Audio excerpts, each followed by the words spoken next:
Despite having a mouthful of a name, SSSS.Gridman is already one of the breakout hits of the fall 2018 anime season. I've been closely following the production of this show since it was announced last year, and in the process have learned a considerable amount about the history behind the franchise that made this anime possible, dating back to the early 90s. I'm Mark Schultz from Ono Anime, and in this video I'm going to share that knowledge with you. This is a crash course on SSSS.Gridman.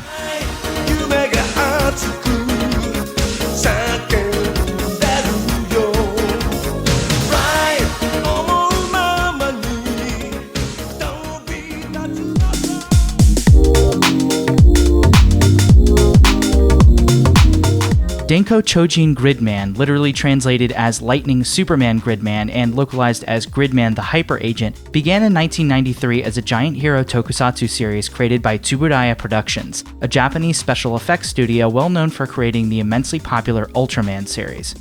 For those not in the know, tokusatsu roughly translates to special filming and is a term used to describe live-action films or television dramas that make heavy use of special effects.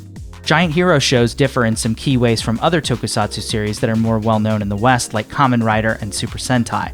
As opposed to transforming into a superhero and fighting battles at a human scale, or say hopping into a mecha to fight a kaiju, Giant Hero series see the hero use their superhero transformation to grow to immense sizes and battle the kaiju on the same scale. The original Gridman series concerned itself with 3 computer-savvy kids whose custom video game character is possessed by an interdimensional police officer named Gridman, in order to do battle with giant monsters created by a social outcast and brought to life by an evil program named Khan Digifer. It's notable for being the first Tsuburaya series to be shot entirely on video as opposed to film, utilizing the then-new D2 digital video format for its extensive use of digital special effects.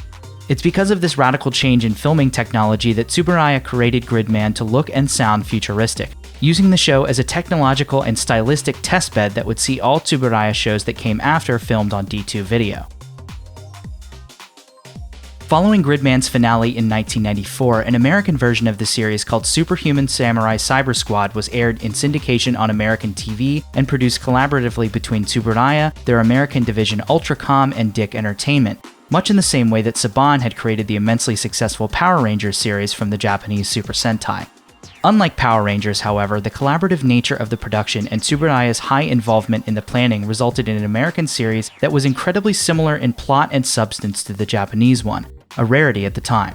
It aired alongside the likes of Mighty Morphin Power Rangers, Big Bad Beetleborgs, and the Spider-Man and X-Men cartoons.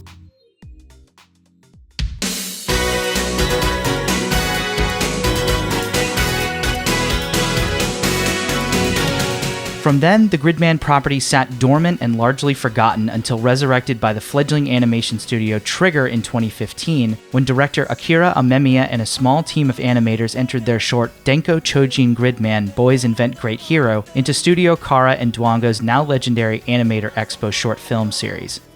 A direct sequel to the original tokusatsu series, Trigger's short sees one of the original villains from the show, now reformed, reflect on past battles before using the signature Acceptor transformation item from the original show to transform into Gridman Sigma, a proposed new character that was designed, costumed, and intended for use in a proposed sequel to the original series that was never finished nor released.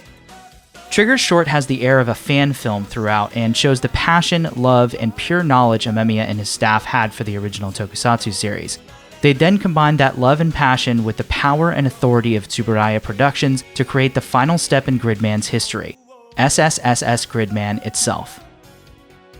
SSSS.Gridman, first announced at Anime Expo 2017, is a collaborative production between Studio Trigger and Tsuburaya Productions. It's directed by Akira Amemiya, who before this directed not only the previous Gridman Animator Expo short, but also Inferno Cop and Ninja Slayer from Animation, 2 shows that are stylistically and visually about as different from Gridman as you can get.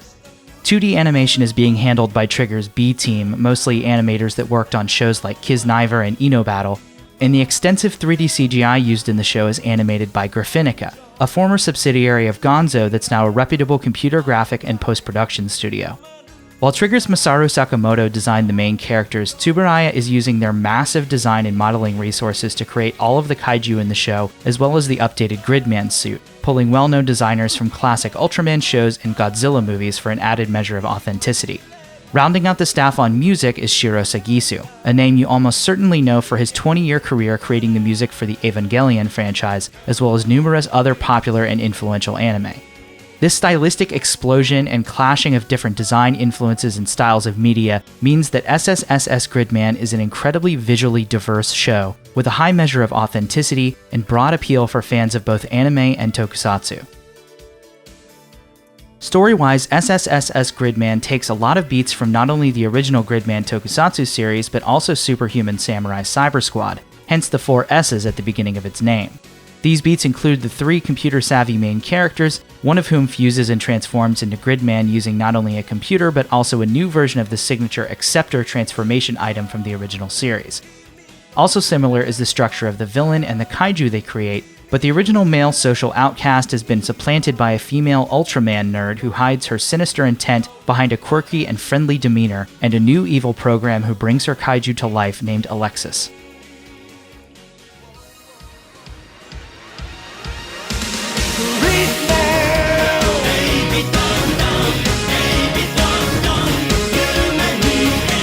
Amemiya and his staff look to be paying homage in SSSS.Gridman not only to classic Giant Hero series, but some famous and lesser-known mecha anime series as well, which we've already seen a significant amount of so far.